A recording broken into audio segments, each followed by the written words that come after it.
All right, good morning.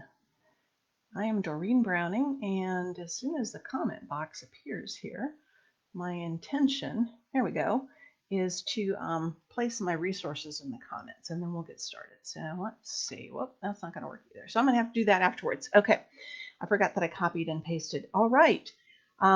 I am a veteran homeschooler and a homeschool consultant, and I help parents understand homeschooling and figure out how to make it work for their families so that they can educate their children with confidence. Today's topic is what you need to know about annual homeschool testing in North Carolina. I'm going to share about 20 minutes worth of material, and then we'll have 10 minutes for Q&A. So if you've ever done a Facebook Live video, then you are familiar with what I'm doing right now, and you will know that there is no way to know if your video is actually broadcasting or if your audio is broadcasting or if anyone's tuning in. So, hey, Tracy, thank you for saying that you are there. I really appreciate that. So that's what I was going to ask. If you're here, please go ahead and say hi in the comments because that helps me know that it's actually happening and I'm not just talking to my computer. Also, if you have any questions as we go along, I really appreciate it if you put that in the comments. I'm going to check there after I finish my spiel so that we can make sure we address anything that you want to know. So here we go. If someone asked me what is the most common topic that North Carolina homeschoolers have questions about, I would immediately say testing. North Carolina homeschool statutes require that if you have an open homeschool, you administer at least once in each school year a nationally standardized test or other nationally standardized equivalent measurement selected by the chief administrator, that would be us, um, of the school to all students enrolled or regularly attending. The testing requirement is on an annual basis for homeschools. The nationally standardized test or other equivalent measurement selected must measure achievement in the areas of English grammar, reading, spelling, and mathematics. Each school has to make and maintain records of the results achieved by its students for 1 year after the testing. Oh, sorry, let me go back. Has to keep records. And then for 1 year after the testing, that test record has to be made available at the principal office of your school at all reasonable times for an annual inspection by a duly authorized representative of the state of North Carolina, which turns out to be the director of the Division of North Carolina Non-Public Education. So in this talk, I'm going to address the most common or most frequently asked questions that we see about our testing requirement, provide some information about the tests in general, and talk about making testing accommodations in your homeschool. So some of this is going to sound like I'm repeating myself, but the purpose is for emphasis, okay? The statutes require us to administer a nationally standardized test to every student enrolled in our homeschool once within the school year. We have to have this type of a test administered every year to be in compliance with homeschool laws in North Carolina. This is not optional. We hear, is it optional? No, it's not. It is a requirement. Is there something else you can do instead? No. There is no substitution for the testing or measurement. If your student is enrolled in your homeschool, regardless of their age, you must administer a nationally standardized test. It doesn't matter if your student is younger or older than the age of compulsory attendance. If your student is enrolled, you are required to test your student. We're required to test once within the school year. It makes sense that if you homeschool on a calendar that's more than 9 months, for example, if you homeschool year round, that you'll administer the test during that period. If you homeschool on a traditional 9-month calendar, you'll administer the test during that period. If there really isn't a more specific time frame required for administering the test. However, there are some things you might want to consider for scheduling your testing. If you want to keep the option of your student enrolling in public school open, then you might want to administer the test within the traditional school year, even if you homeschool year round. So in our case, that was always an option for our students. We homeschooled year round, but always administered the test every April. You might also want to administer the test the same month of every year. Just pick a month. That way you'll have results that provide you with a snapshot of your child's achievement levels at the same time every year. It's also easier to remember to administer the test if you know in advance that it's always going to be in a certain month. Whether you administer the test at the beginning, middle, or end of your homeschool year is up to you. The tests that you select may be normed for administration during the different times of the year, and if it is, they will provide you with the appropriate test for when you're testing. So I'll talk more about norming later. But you can also test more than once per homeschool year, but you do have to test at least once. It has happened that parents who plan to test their student forget to order the test, or maybe a major life event happens that requires your complete focus and attention. If you find yourself in this position of not having administered the required test in the school year, test as soon as possible. So a question we often see is how to decide what grade level test to order. In general, you would order the test that corresponds to the grade your student is either starting, so they've already started, in the middle of, or is completing. Most of the nationally standardized tests can be purchased for individual grade levels for grades 3 through 12.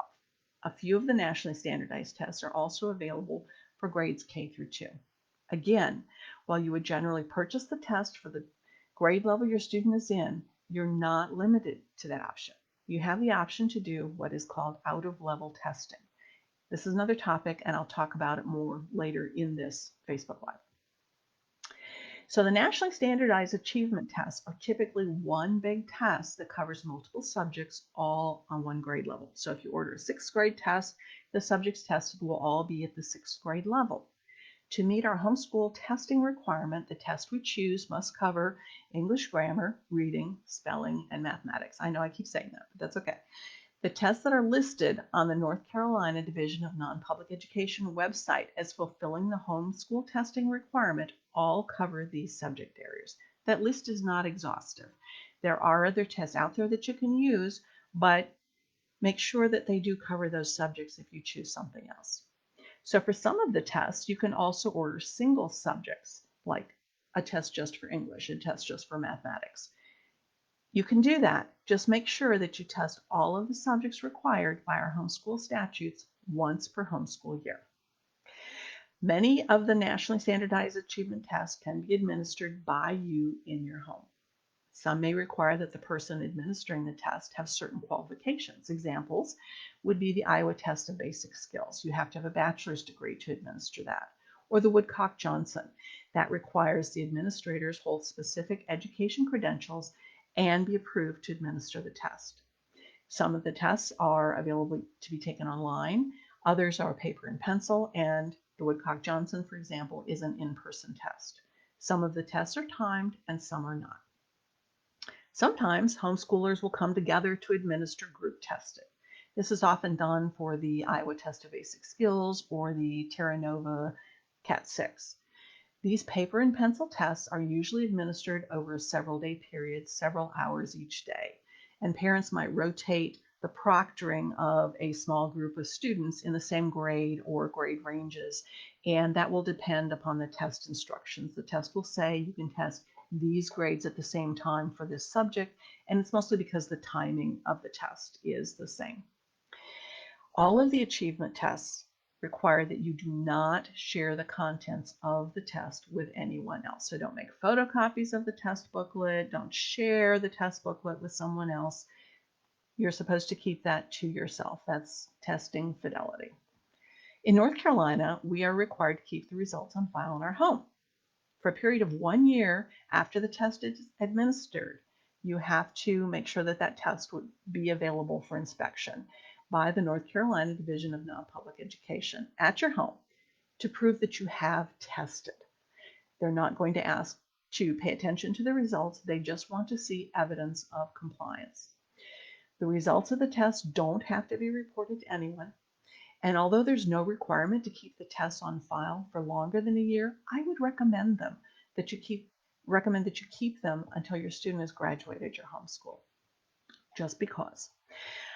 One of the most common questions that I hear is about end of grade testing, and homeschoolers get a little bit when you say end of grade testing, because we don't do end of grade testing, and we realize that it's different than annual testing, and we really want people to understand that distinction. So sometimes we get a little, we react a little bit when people will say end of grade. What about end of grade testing? So End of grade testing is what the North Carolina public schools administer to public school students. It's very important to understand that the EOG test is a completely different test and even a completely different type of test than a nationally standardized test. Homeschool students do not take the public school EOG, are not permitted to take the public school EOG. Although if you haven't done testing and you're going back to public school, they may try to give your student that. And you may be able to find older versions online if you're curious. But even if you could get a copy of the EOG test to administer to your student, it does not satisfy the homeschool testing requirement. EOG tests are created specifically for North Carolina public schools. They're not nationally standardized. EOG tests are what are called criterion referenced tests. That means that the test is designed to test what students have learned based only on what was presented to them as part of the standard course of study. They are administered at the end of the year, and the results may be used to determine advancement to the next grade in the public school system. The tests that satisfy the North Carolina homeschool testing requirement are what are known as norm referenced tests. These tests are entirely different in how they're constructed and what the results mean. And I'm going to talk a little bit more about criterion referenced and norm referenced tests later. But for now, please just be aware that the homeschool testing requirement is not there to determine whether you should advance your student to the next grade level. It's there for accountability purposes to make sure that you are in compliance with the homeschool laws. One of the biggest, most difficult to let go of ideas for parents transitioning to homeschooling from public school in North Carolina is the idea that a student must achieve a particular score on a test in order to decide whether to advance your student to the next grade level. The stakes are very high for scoring well on EOG testing in North Carolina. Schools receive report cards, teachers are evaluated, funding is determined based on the results of this high stakes testing. There's so much pressure that we talk about teaching to the test. When parents transition to homeschooling, they often ask, how can I prepare my student to do well in the annual testing? We become conditioned to believe this testing tells us what we need to know about how much and how well our students have learned. Some parents want to see practice tests in advance to make sure they're covering everything, teaching to the test kind of way. Some parents want to be able to administer practice tests so they can see areas of weakness that they can fill in before their student has to take the annual test. Some parents want to administer the test as soon as possible to make sure their student has the knowledge fresh in their minds and doesn't lose that knowledge before the test. We all want our children to be successful. In the back of our minds, we may have this unspoken fear that homeschooling is not going to be as good as public school, that they won't learn what they need to know. Our education system places such importance on testing that we've come to believe that annual testing is that yardstick that will show us whether our children are learning and are going to be successful. We look to testing for reassurance. While we intuitively know that our children need to learn and know many more things that aren't tested, we're stuck in a system that emphasizes and rewards doing well on testing. We end up with that standard of teaching to the test in public school, and it's really natural to bring that to our homeschooling environment. But here's the problem. The nationally standardized tests aren't designed to be used for grade level advancement. They're norm reference tests rather than criterion reference tests. So what's the difference between these two types of tests? Criterion referenced and norm referenced. Full confession, these are the kind of details that I geek out on, but I realize they might put others to sleep, so I will be brief. I promise, maybe 3 minutes, and yes, I tried to time it. A criterion reference test is one that provides information about an individual's level of proficiency in a particular set of skills or knowledge. A math test, for example, is a criterion reference test. I teach my student about math. I test my student's knowledge on the application of that math. On a criterion reference test, it is possible, even desirable, for any student who knows the material to score 100% correct. The North Carolina Public School EOG and EOS, or end of subject tests, are criterion reference tests. Now, we could argue there's so much information there that nobody's going to score 100. But it's theoretically possible because if the test is testing what's been presented. Students might participate in test review sessions prior to the tests, to refresh their memory about the material that was covered. The student would only take the EOG test for the grade level they are in because that's the material that was presented to them. Their score reflects their knowledge of the material covered that year. They would not test out of level. End of subject tests are familiar, but they're administered in high school for different subjects. The goal of a criterion reference test is to identify the student's level of proficiency in the material. The other type of test is the norm reference test.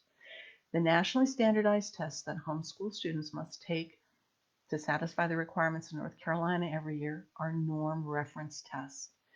The purpose of a norm reference test is to compare how one student does in relation to how other students on the same grade level have done on the same test questions. These students are selected across the nation. They attend different schools. They have exposure to different materials and information. And there are thousands of them in the process of norming the test. As the students answer the test questions, the questions are, if they're answered correctly by most of the students, the question is discarded. It doesn't accurately test the knowledge, okay? If the question is answered incorrectly by most of the students, that question is also discarded. If you're familiar with the concept of the bell curve and standard deviations, the ideal test questions fall within the area under the bell curve and adjacent to the mean, the middle right there. So as you can see, it's highly unlikely that a student could get 100% correct on any of the test questions in this type of test because of the way the test is designed. The ideal questions then, once they're determined, are placed into a test bank and used to create tests. Your test may not look the same from year to year. If you test a fifth grader one year and a different fifth grader the next year, they may look different. Your test may look the same from year to year. We've heard that as well, that the sixth grade test looks just like the fifth grade test did, same questions. So norming a test is a huge undertaking and is typically done only when the material in the test becomes outdated or changes needed. So we're talking years in between norming of tests. For example, when Common Core standards were adopted, new norm reference tests were created. So keep in mind that your students' results on a test, a norm reference test, will be based on comparing them to how the norming population performed when the test was normed. So for example, just a quick one, according to Kathy Duffy, one of the most popular tests that's used by homeschoolers, the online CAT, California Achievement Test, was normed in 1970. That's a lot of years ago, 50 years ago. So when you see your students' results, you may want to keep in mind that it is a comparison to how students from 1970 performed on these test questions. If this is important to you, then you want to pay attention to when a test was normed. So let's finish up today by talking about testing accommodations, including out-of-level testing. Many of us are homeschooling students with special needs. If your student were to take the test within the public school setting, the school would have a list of exceptions or accommodations that could be made and when they could be made, most likely based on the student's IEP or 504 plan. The reason that the schools have to do that is they have to make sure that they're making fair accommodations for students who require similar accommodations, if that makes sense. In order to have the test read to you, you have to have this on your IEP. Because remember, again, we're comparing how students do compared to each other, not how they do for mastery of the content. And again, this is not used in our public school system, but if these norm reference tests were, this would be how they would do it. So in the homeschool setting, you know your student and what accommodations your student needs to take this type of test. So perhaps your student needs more time, or needs the questions read aloud, or needs someone to fill in the bubble sheet for them. It is perfectly acceptable for you to make these accommodations for your student. When you get the results of the testing, you will know that your student achieved those results with the accommodations that you provided. If you were to use these results as a basis for entry to traditional school and you've made accommodations, You'd want to be sure to have a conversation with the principal or guidance counselor about having an IEP or 504 plan created for your child prior to placement, and possibly having additional testing done so that the school can determine appropriate placement, because everybody really wants what's best for the student. So what's out of level testing? It is simply testing your student at a different grade level than the grade level their same age peers would be tested at. So remember that with the norm reference testing, the scores are a comparison of how your child did to the norming population on that test. You're not actually comparing how well they mastered the material you covered in your homeschooling. Parents may choose to test out of level if they feel their student is working at either a lower or higher level than their same age school, public school age peers. If your student consistently works at a lower grade than their same age peers in public school, that's fine. One of the wonderful things about homeschooling is that there is no behind. Your student is simply where they're at, and that's okay, and they're moving forward. So as a homeschool parent, you're going to be working to find the materials for them to use at the level they're at and help them keep moving forward. The only time that behind or ahead will be important is if we're returning to the traditional school setting. So let's say my student would, by age, be in grade 5, but is working at a consistent grade 3 level. If I test a student in grade level, grade 5, I will probably not get meaningful results because they'll be compared to how other students tested in grade 5. My student will predictably score quite low, and I wouldn't find this to be helpful information at all. If I test out of level at grade level 3, the results will show me how my student compared to the grade 3 norming cohort. I think that information would be more useful to me because if I'm covering third grade material, I want to know that my student is advancing. So if I've evaluated my student's progress over the course of the year, worked really well in grade 3, I'd expect they might score well or reasonably on this exam. And it would be a snapshot to me for validation that we're doing the way I figured we were doing. Now, suppose I had a grade 5 student who's working at grade level 7. If I were to administer the grade level test, grade 5 test, I might get results that showed my student was off the charts above their grade level cohort. Well, I already knew that. So how is that helpful? It fulfills a testing requirement, but doesn't do much else for me. I could, however, test at the grade level 7.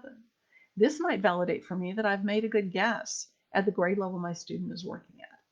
I'd keep in mind that my grade 5 student scores are a comparison to how the grade 7 student cohort scored when the test was normed.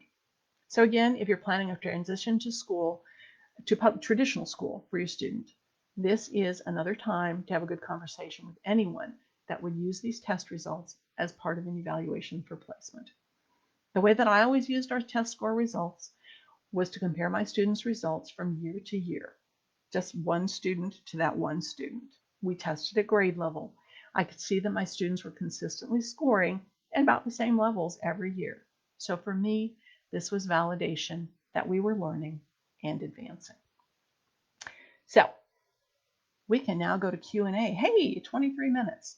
I don't see any questions over here in the question box. So let me just give a minute or two and we'll see. Casey, you're welcome for the information. And Tracy, I don't know if anybody's still here. Every now and then Facebook Live will like end or cut out and you never know. So what other questions can I answer about testing? We'll give it just a minute. For us, I'll just say what we used. I primarily used 2 tests. I used the Iowa test of basic skills because I could administer that. And I really wanted my students to have experience with a bubble test. They don't get experience with a bubble, fill in the bubbles test. And I knew that someday they were going to take the PSAT, the ACT, and the SAT, and those are bubble tests.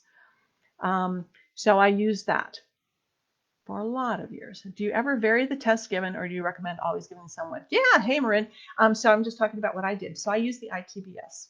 The other test that I really enjoyed using was the Woodcock-Johnson. And that was a great test because that's what's called non-bracketed.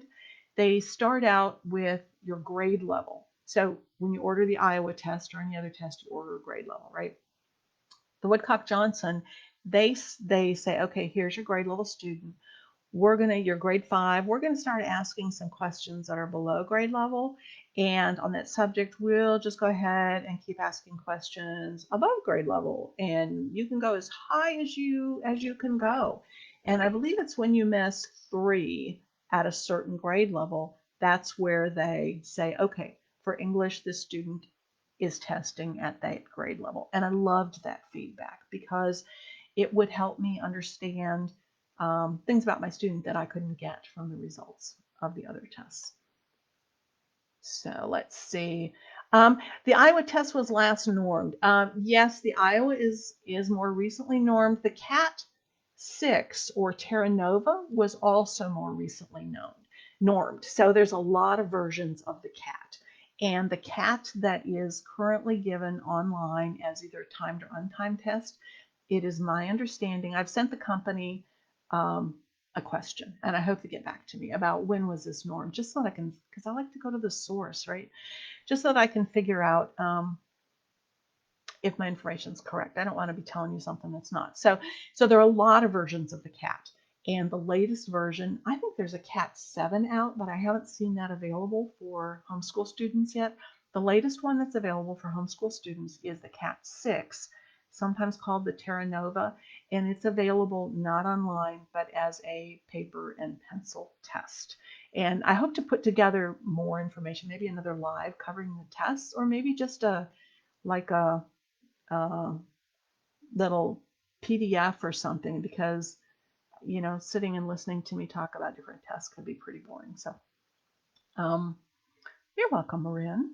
So let's see, we've got like 3 minutes left because I don't want to go over 30 minutes because you guys are so busy. Okay, Tracy, you've been using the Cat Terra Nova for the last 2 years. So that was more recently normed, and unfortunately, my brain's kind of a jumble, but I'm not sure, so I can't really tell you what year that was normed in. I was looking at all these different tests and all the versions, and it just kind of went, shoo, and so the one that stuck in my mind, though, was the 1970. I wanted to talk about that, but I think that would be helpful for me to put into some type of little document that I can share with people so that they can see when those were norms, because it's a pain to go back and try and find all this information and then keep it straight, right? So why should everybody do that when I can just kind of aggregate that information for you? So if you think that would be helpful, say something in the chat. Otherwise, sometimes you head to the Bat Cave and you create things, and people are like, that didn't help. So that's about it then. If there are no more questions, I think I don't know, guess go ahead and end for today. I hope to be doing other Facebook Lives. If you guys have suggestions for something that you would like to see one on, then please let me know. Okay, Marin says, the Woodcock-Johnson test, I've seen there are a bunch of clusters. Do you know if they come automatically or are they separate testing? Usually what we see with homeschoolers is a version of the Woodcock-Johnson 3 standard. So I'm not really sure how to interpret that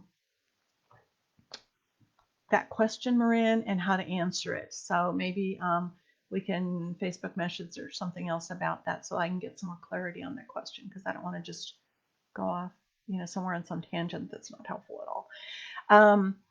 Tracy, you'd like to find a test that tells you what level your children are truly on by subject. I think, Tracy, to do that, because for me, the Woodcock-Johnson gave me the closest to that. Now, that's a norm reference test too, but the thing is, you've got an experienced test administrator working with you, with your student one-on-one. So I always found that information helpful. And the printout that we got with that test result was, for example, your student is at grade 6.2 for English, and your student is at grade 5.9 for math, right? So it listed each subject separately, and the point in the version of the report that I received was grade 6, 2 months in. So that was really helpful for me to have that for every year. And the other thing that I liked about the Woodcock Johnson, now it's, it can be pricey, right? It can be like $75 per student. So that's pricey. But the thing that I liked about it was validation to me that somebody else was assessing my kids and their knowledge level. And for me, that was really reassuring. It was kind of reassuring for my husband too, because mom, right? Mom, you're just giving them good grades, right? So it was really validating. Other than that, Tracy, I would suggest that you try placement tests for the different subjects. And that's going to be challenging for you to get those because most of the curriculum providers will provide those for you. So, say you wanted to use teaching textbooks math, right? I believe they have a placement test. So you'd have your student take that. And that could be a lot of testing. But you do it for grade level. So if you think they're grade 5, you do a grade 5 test. Well, no, they aced that. Well, let's try grade 6. That's kind of a lot of placement testing for your student. There isn't really one that's going to tell you, like I take an English test and this is what their grade level is. It's unfortunate. I wish there was. Wouldn't that be helpful? Okay, anything else? Let's scroll down here. There might be something else. Okay, Marin says, sound good. Tracy says, great. Yes, okay, great. So I will try to put a PDF together and make that available for people. And then maybe you can give me feedback on it. Because really my goal here is to be helpful and provide you with access to information that is useful to you. So for today, that's it. I'll talk to you later. Bye.